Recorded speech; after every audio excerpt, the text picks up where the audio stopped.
What's up, everybody? It's your boy Corey Ghostface Powell, and we're back with another episode of Seen by Ghostface. I am your host. Now, some of you may not know, but I am a fighter myself, and sometimes when I fight, I watch movies, but I just can't find the creativity or time to record the videos. But now that my fight is over and I have more free time and I have more, mental space to be creative, this is one of the movies I've seen. I seen two movies this fight camp, and this was one of them. The first one, him, starring Marlon Wayans.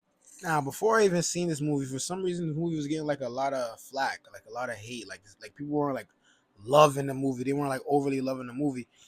They were just like, "Meh." That's kind of how I felt too, but not necessarily. I still think it was a good movie. It had its moments. Like, for instance, Marlon Wayans. He starred the whole movie. What I mean by, obviously, yes, he played the starring role, but the acting that he portrayed in this movie was top tier. When he had to be serious and ominous, it was scary. He did it well. When he had to be funny, it came at the most opportune time. You don't really expect it. And some of his jokes made the scenes feel less intense. Like, Marlon Wayans is nothing short of a genius. The Wayans family is nothing short of geniuses. But Marlon Wayans himself, this was an amazing performance. Now, if you haven't seen it, you should have by now. But if you did see it, you kind of see how it says, produced by Jordan Peele. This will mess a lot of people up in the movie. They were like, "Oh, Jordan Peele, this is not a Jordan Peele movie. He did not.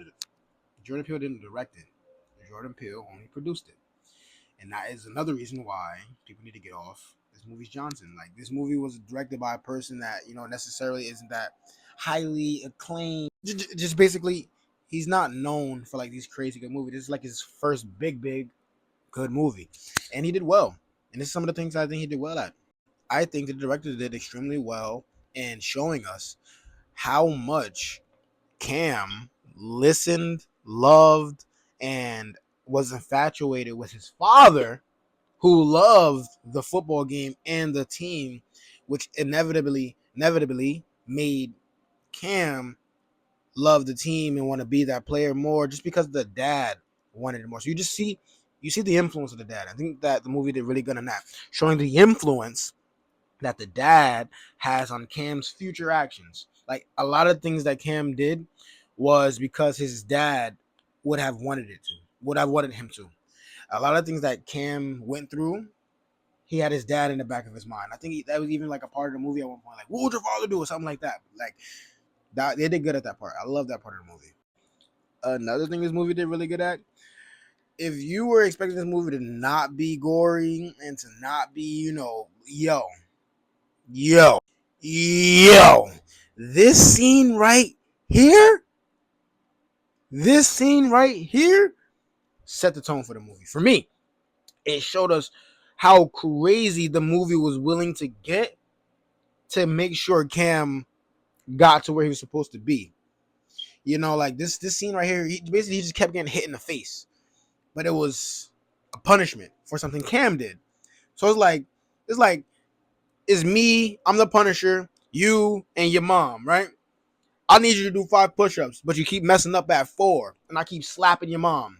You feel me? And I keep slapping your mom until you do all 5. You do 5, all right, cool. Take a break. Give me another 5. You mess up at 2, slap your mom. That's exactly what this scene was, but way more violent, and that was amazing. I love this scene. This one was crazy. The symbolism in this movie was also really good. Like, it depicted, I see that character right there as like the devil, and the devil putting you in situations to where you have to make a choice.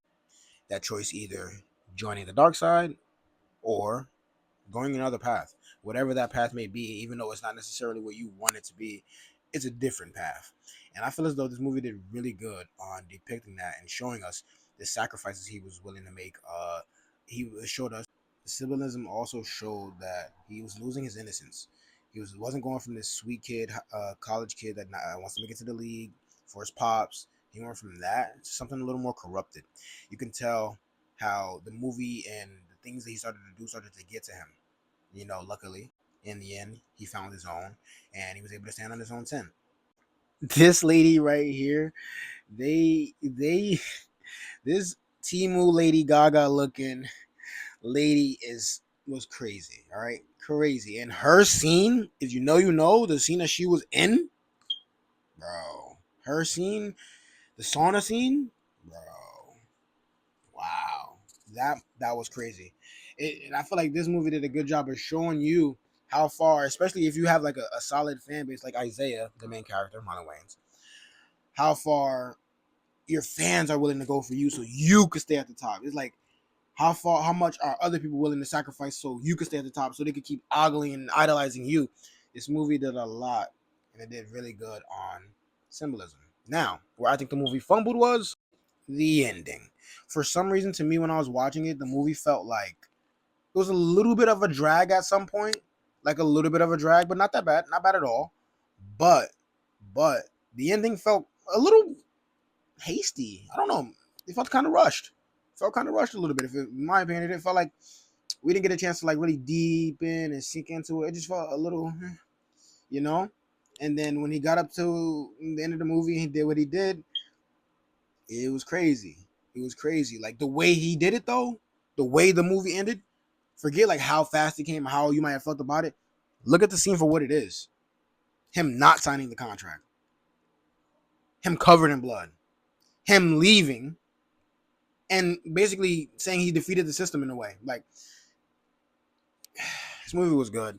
I think people need to come around and see it and enjoy it. It's gonna be one of those movies like Marlon Wayans has showed time and time again. It shows us that Marlon Wayans will always and forever be one of the GOATs.